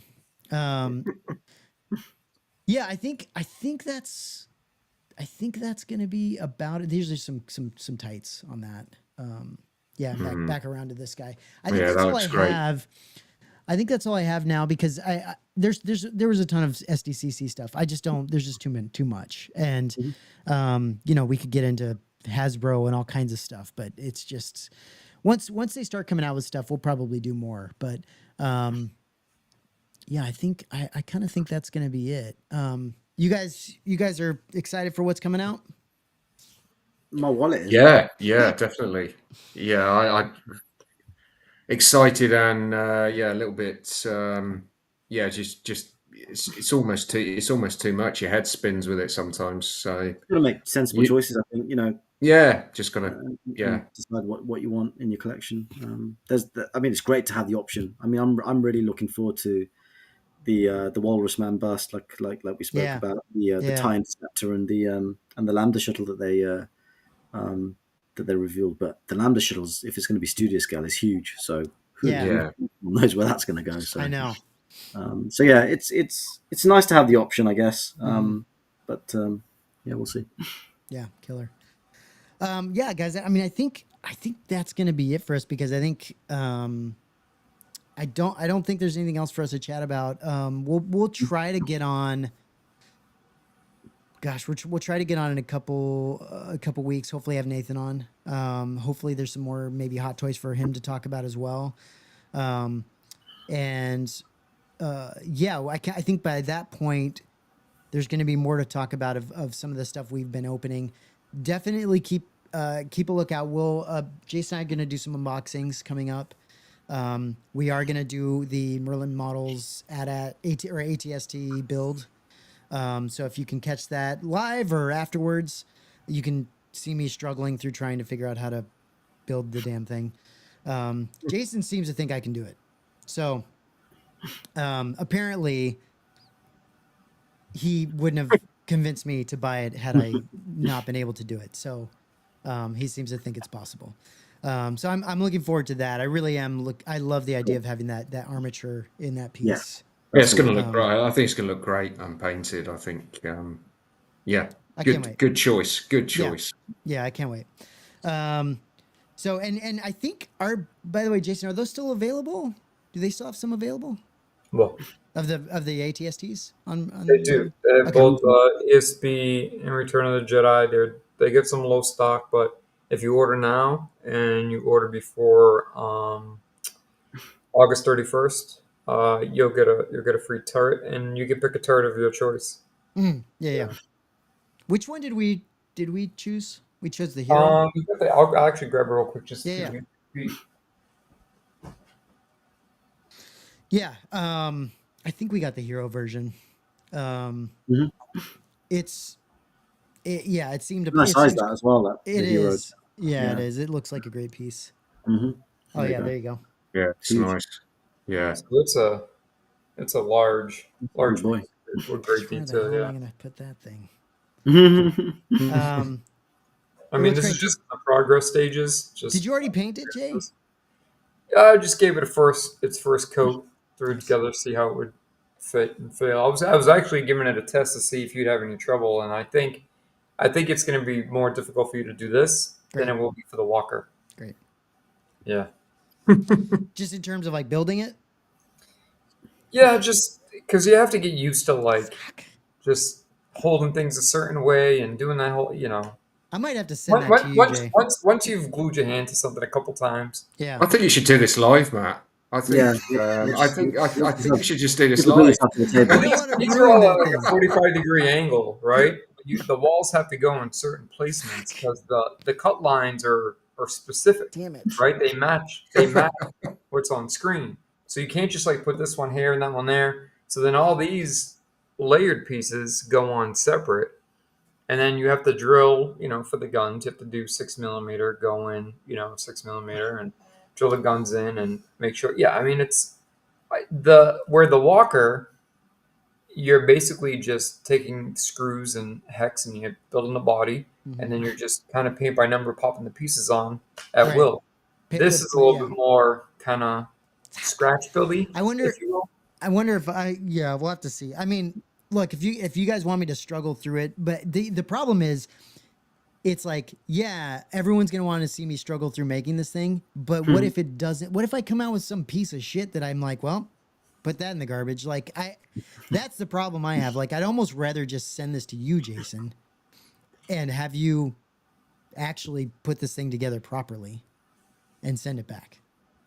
I mean, this I did while I wasn't feeling great, as you guys can tell. I'm a little quiet today. Sorry about that. But I was just kicking back, and I had the TV on, and I just threw it together. So, yeah. Well, that's nice, Jason. I'm saying, it's not something you'll have to wait a month or two for. If you send it to me, you can have it back in 4 or 5 I might end up doing that because I don't want to ruin it. The ATST, I'm pretty. That looks fantastic. I'm pretty convinced I can probably do that. You're going to be able to do the ATST. Yeah. This is more. It's weird. This is more tedious and has more of a scratch built feel to it. The ATST is more how do I say it? They designed these kits so well that it's more like paint by numbers. But this, I can picture you getting. While I was building it, I'm like, he's getting a little frustrated over this. He's getting a little frustrated over that. Ah, great. You know, yeah. So, see that the thing. I mean, if you guys don't know, I'm not a big fan of the studio scale community, but also just building thing. Like I don't want to get involved in that shit. So, if I start to struggle with something, just like my Lego Falcon. That doesn't, if pieces fell off of that thing and I want to just throw it in the trash can, like I can't stand it. And so I need to know, I need to be able to actually succeed at something to be able to put it on my shelf. So that's why I think the ATST is going to be fine, but I might end up sending that to one thing I will say, so all the flag painted Japard pieces that go on the turret. So I realized very quickly when I was opening it, I'm like, oh, I got a Japard probably for Slave One or something like, let me pop it open. So I used the real parts. I didn't use the parts supplied by Merlin. These are the original kit parts pulled.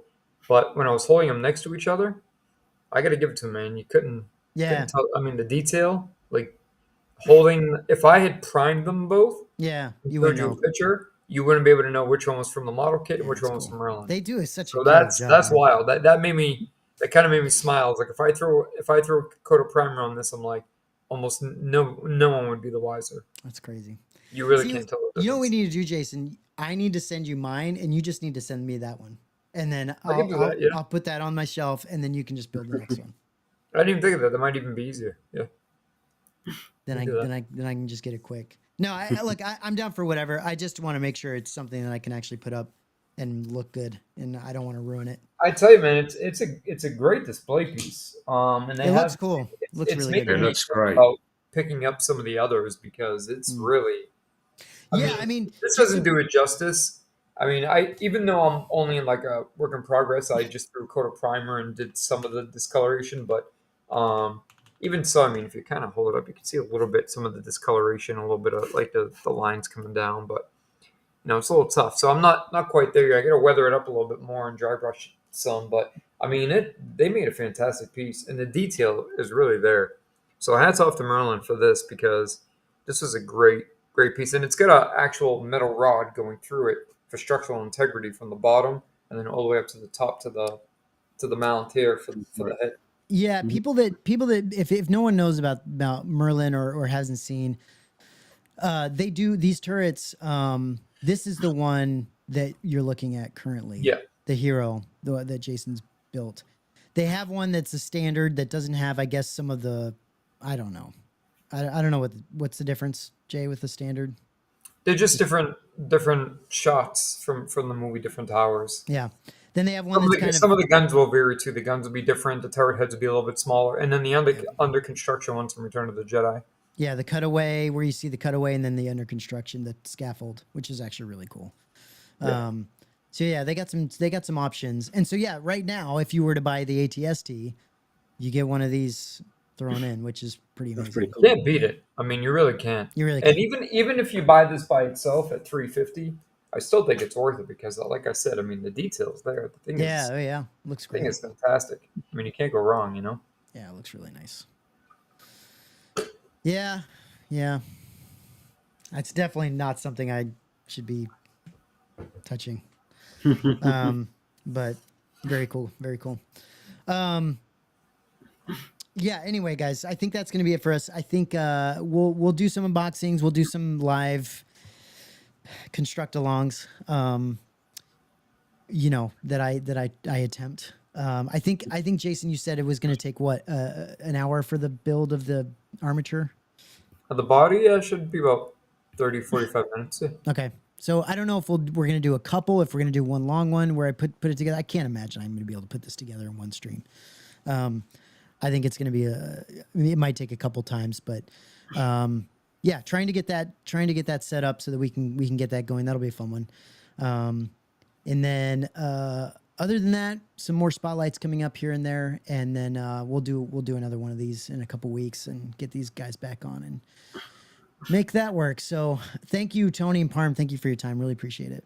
Oh, no worries. Enjoyed it. Absolutely. I think that's gonna be it, guys. So we'll see you on the next one. See you, everyone. Bye.